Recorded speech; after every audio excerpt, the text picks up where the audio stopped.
साथियों, SSC MTS का notification जारी हो चुका है। 21 जुलाई लास्ट डेट है। आज का वीडियो एसएससी सीएचएसएल, सीजीएल और एमटीएस तीनों के लिए महत्वपूर्ण है।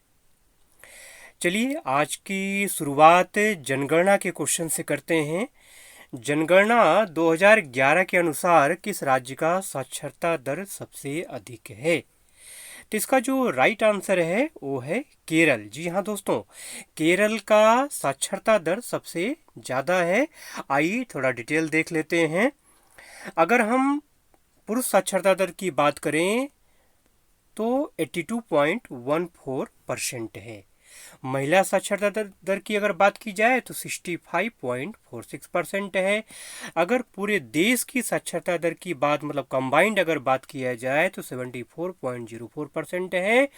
और सबसे ज़्यादा साक्षरता दर केरल का है 93.91%। मैंने आपको बताया अभी, यही सही आंसर था। और सबसे कम अगर साक्षरता दर की अगर बात की जाए तो वो है बिहार की 63.82% है। अगर अब हम केंद्र शासित प्रदेशों की बात करें तो जनगणना 2011 के अनुसार 92.28% के साथ लक्षद्वीप की साक्षरता दर सबसे ज़्यादा है। और वहीं अगर केंद्र शासित प्रदेश में सबसे कम की अगर बात करें तो है जम्मू कश्मीर 67.16% है। तो जनगणना पर जो महत्वपूर्ण फैक्ट हो सकते थे वो मैंने आपको बता दिया। समझ लीजिए यहाँ पे एक क्वेश्चन मैंने ऊपर कराया, लेकिन इसी एक क्वेश्चन में पूरे 10 क्वेश्चन शामिल हैं और सारे के सारे महत्वपूर्ण हैं। वीडियो में कंप्लीट रुके रहिएगा, जाइएगा नहीं, सारे क्वेश्चन ध्यान से देखिएगा। अगर आप प्रिपरेशन को लेकर सीरियस हैं तो मेरी बात समझ रहे हैं, अगर आप प्रिपरेशन को लेकर सीरियस हैं तो वीडियो कंप्लीट देखिएगा।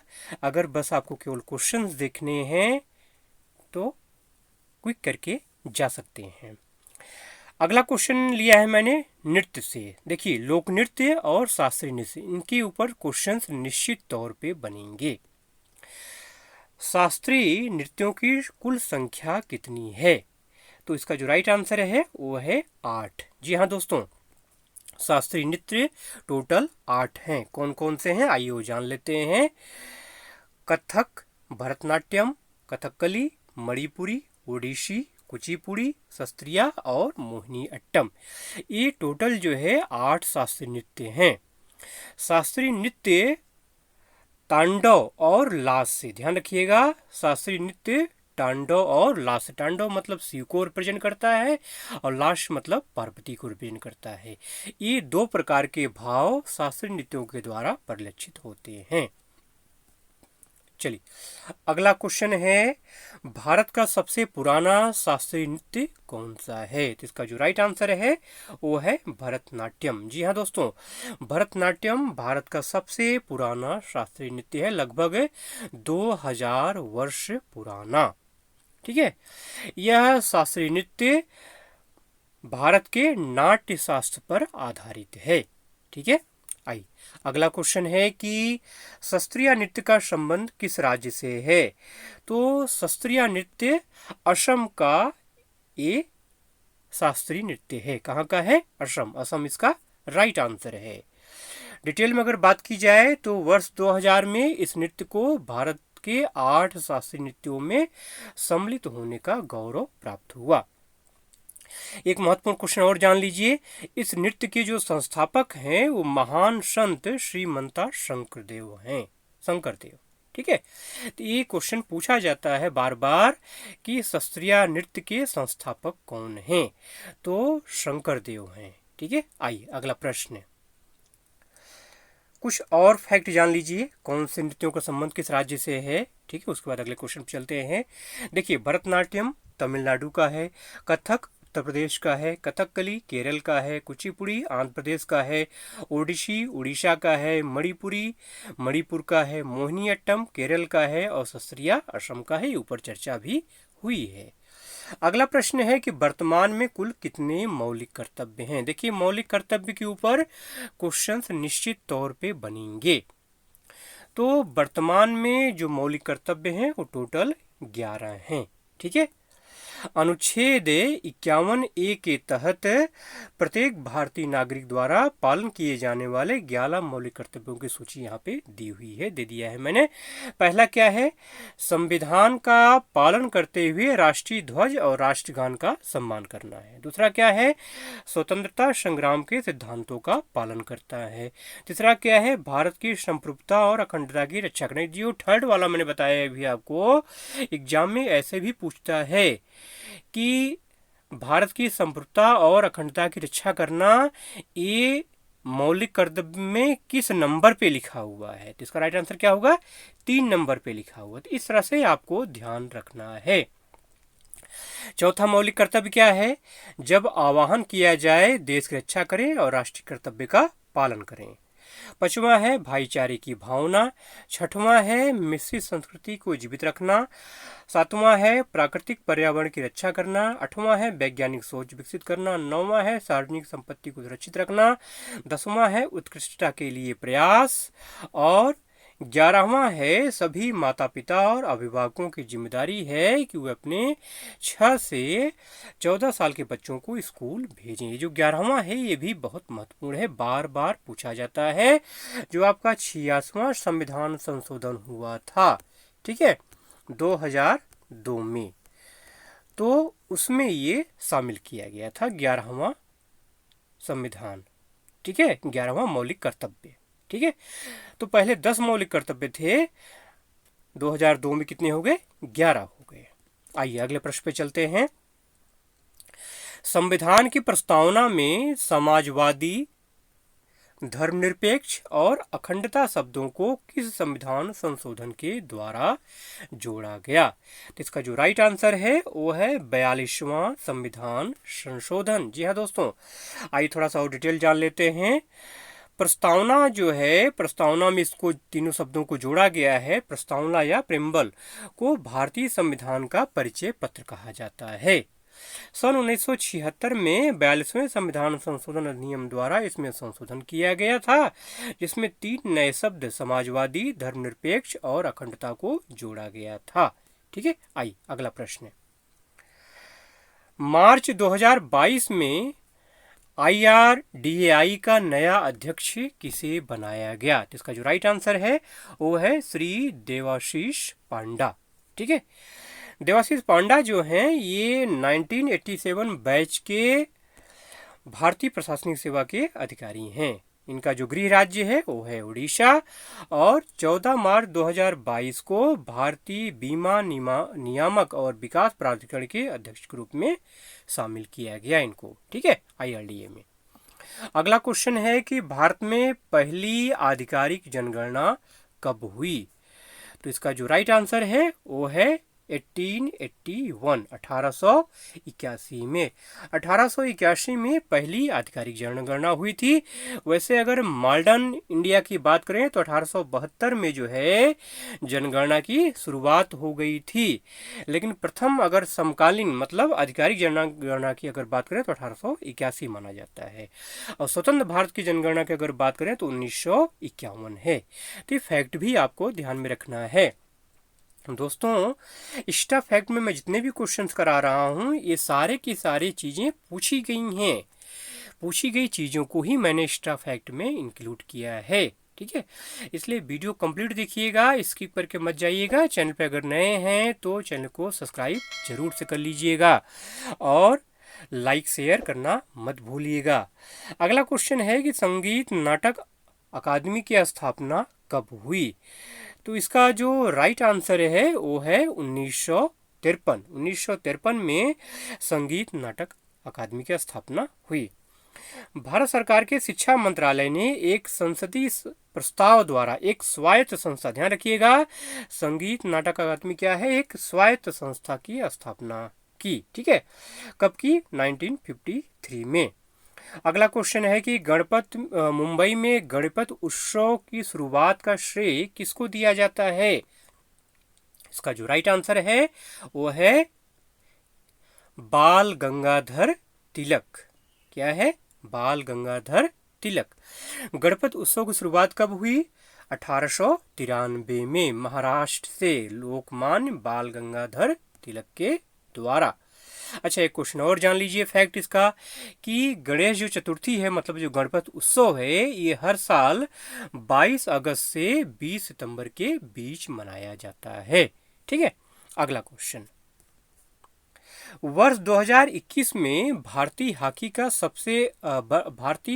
का सबसे बड़ा आयातक देश कौन बना? ठीक है, वर्ष 2021 में भारतीय कॉफी का सबसे बड़ा आयातक देश कौन बना? ठीक है, देखिए, भारत दुनिया भर के 50 से अधिक देशों को कॉफी निर्यात करता है। कौन कौन से देश हैं? इटली है, जर्मनी है, बेल्जियम है, रूसी संघ है। ठीक है, ये सब कॉफी के सबसे बड़े आयातक हैं, जिनकी कुल हिस्सेदारी लगभग 45% है। ठीक है, आइए अगले क्वेश्चन पे चलते हैं। अ प्रॉमिस्ड लैंड किसकी आत्मकथा है?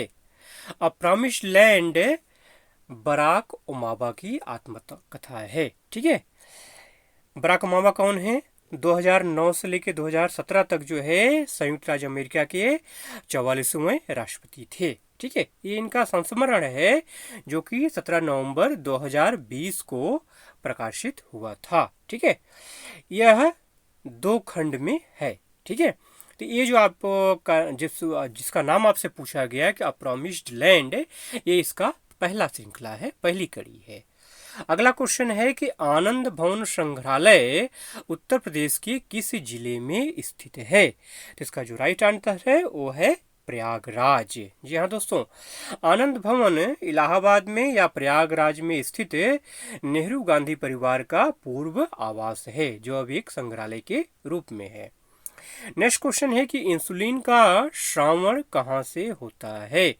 तो इंसुलिन का श्रावण कहाँ से होता है? अग्नाशय में जो बीटा कोशिकाएं होती हैं वहां से होता है। तो अग्नाशय इसका क्या है? राइट आंसर है। अगला क्वेश्चन है कि भारतीय राष्ट्रीय कांग्रेस की प्रथम भारतीय महिला अध्यक्ष कौन थी? ध्यान रखिएगा, प्रथम भारतीय महिला अध्यक्ष का नाम पूछा जा रहा है आपसे। तो राइट आंसर क्या हो गया इसका? श्रीमती सरोजिनी नायडू। ठीक है, आइए थोड़ा डिटेल जान लेते हैं। श्रीमती सरोजिनी नायडू भारतीय राष्ट्रीय कांग्रेस की पहली भारतीय महिला अध्यक्ष थी। वह 1925 में कानपुर अधिवेशन में भारतीय राष्ट्रीय कांग्रेस की अध्यक्ष बनी। ठीक है, उन्हें कविता लेखन के क्षेत्र में उनके योगदान के लिए नाइटिंगेल ऑफ इंडिया का खिताब दिया गया था। ये क्वेश्चन पूछा जाता है कि नाइटिंगेल ऑफ इंडिया के नाम से किसे जाना जाता है? तो राइट आंसर क्या होगा? श्रीमती सरोजिनी नायडू। आइए अगला प्रश्न देखते हैं। The grand old man of India के नाम से किसे जाना जाता है? तो इसका जो राइट आंसर है वो है दादा भाई नौरोजी। ठीक है, डिटेल जान लीजिए थोड़ा सा। दादा भाई नौरोजी ब्रिटिश कालीन भारत के एक पारसी बुद्धिजीवी, शिक्षा शास्त्री, कपास के व्यापारी तथा आरंभिक राजनीतिक एवं सामाजिक नेता थे। उन्हें भारत का वयोवृद्ध पुरुष कहा जाता है। एक चीज और जान लीजिए कि आपको गरीबी रेखा का जनक भी माना जाता है। गरीबी रेखा जनक मतलब सबसे पहले गरीबी रेखा का आकलन दादा भाई नौरोजी के द्वारा किया गया, ऐसा माना जाता है। आइए अगला प्रश्न, एक चीज और जान लीजिए। अभी 6 जुलाई को मैंने पोस्ट डाला है, एक कम्युनिटी पोस्ट डाला था। उसमें मैंने आपसे क्वेश्चन पूछा था कि उस पहले भारतीय का नाम बताइए जो ब्रिटिश हाउस ऑफ कॉमन्स का चुनाव जीता, पहली बार जीता। ठीक है, उस पहले भारतीय का नाम बताना था आपको। तो ब्रिटिश हाउस ऑफ कॉमन्स का चुनाव जीतने वाला पहला जो भारतीय था वो थे कौन? दादा भाई नौरोजी। ये फैक्ट भी आप ध्यान रखिएगा। कम्युनिटी टैब में अगर आप नहीं जाते हैं, नहीं अटेंड करते हैं, तो उसको आपको देखना चाहिए। उसमें महत्वपूर्ण क्वेश्चन, जो इंपॉर्टेंट क्वेश्चन है, एग्जामिनेशन पॉइंट ऑफ व्यू के जो क्वेश्चंस हैं, मैं ऐसे क्वेश्चंस को कम्युनिटी टैब में डालता हूं आपके लिए। ठीक है, अगला प्रश्न है, संविधान के किस अनुच्छेद में नागरिकता के अधिकारों का उल्लेख मिलता है? तो इसका जो राइट आंसर है वो है अनुच्छेद 10। नागरिकता के अधिकारों का उल्लेख अनुच्छेद 10 में किया गया है। ठीक है, अच्छा, एक चीज और जान लीजिए, नागरिकता से संबंधित जो प्रावधान है वो भारतीय संविधान के द्वितीय भाग, ध्यान रखिएगा, भाग 2 और अनुच्छेद 5 से 11 में दिया गया है। देखिए, नागरिकता का जो प्रावधान है वो अनुच्छेद 5 से 11 तक है, ठीक है, लेकिन नागरिकता के अधिकार की अगर बात करेंगे तो अनुच्छेद 10 इसका राइट आंसर होगा। ठीक है, अगला प्रश्न करंट अफेयर से संबंधित क्वेश्चन है। जुलाई 2021 में अंतरिक्ष में उड़ान भरने वाली तीसरी भारतीय अमेरिकी महिला कौन थी? इसका जो राइट आंसर है वो है सिरसा बांदला। ठीक है दोस्तों, सिरसा बांदला इसका राइट आंसर है। 11 जुलाई 2021 को एरोनॉटिकल इंजीनियर सिरसा बांदला अंतरिक्ष में उड़ान भरने वाली तीसरी भारतीय अमेरिकी महिला बनी। वह अंतरिक्ष में जाने वाली भारतीय मूल की तीसरी भारतीय थी। अगर सेकंड नंबर की बात करें तो सुनीता विलियम्स से हैं और पहले नंबर पे कल्पना चावला हैं। तो ये फैक्ट भी आपको ध्यान में रखना है। अगला प्रश्न है कि मुख्यमंत्री वृक्ष संपदा योजना किस राज्य सरकार की योजना है? इसका जो राइट आंसर है वो है छत्तीसगढ़। ठीक है दोस्तों, देखिए, छत्तीसगढ़ के मुख्यमंत्री ने हाल ही में विश्व वानिकी दिवस के अवसर पर मुख्यमंत्री वृक्ष संपदा योजना, ठीक है, का शुभारंभ किया। इस योजना के तहत राज्य सरकार 5 एकड़ तक वृक्षारोपण के लिए पूर्ण अनुदान और 5 एकड़ से अधिक भूमि पर 50% आर्थिक अनुदान प्रदान करेगी। ठीक है, चलिए अगला क्वेश्चन, सत्यशोधक समाज की स्थापना किसने की? जिसका जो राइट आंसर है वो है ज्योतिबा फूले। जी हाँ, सत्यशोधक समाज मतलब सत्य की खोज करने वाला समाज। 24 सितंबर सन 1873 में ज्योतिबा फूले के द्वारा स्थापित एक पंथ है।